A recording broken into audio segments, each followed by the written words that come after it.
আচ্ছা, তোমরা কি তোমাদের ফেসবুক আইডির ফ্রেন্ড লিস্ট হাইড করে রেখেছো, চাচ্ছ সেটাকে আনহাইড করতে? তাহলে হ্যাঁ, আজকের এই ভিডিওটা তোমাদের জন্যই।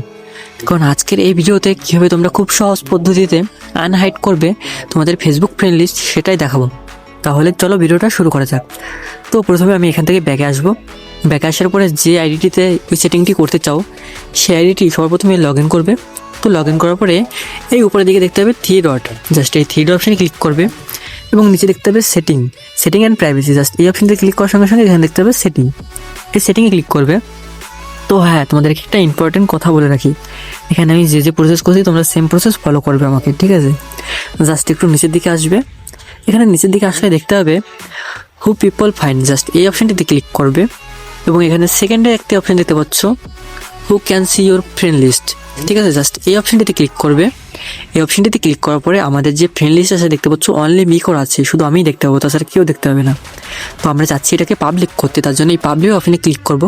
আর তোমরা যদি চাও ফ্রেন্ড করতে তার জন্য ফ্রেন্ডও ক্লিক করতে পারবে।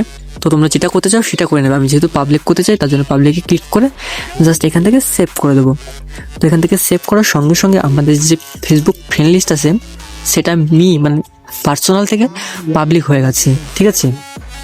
তো তোমরা এরকম সিম্পলি সহজভাবে এই পদ্ধতিটা করলে তোমাদের ফেসবুক ফ্রেন্ড লিস্ট মতলব হাইড করা ফেসবুক ফ্রেন্ড লিস্ট আনহাইড করে নিতে পারবে, ঠিক আছে?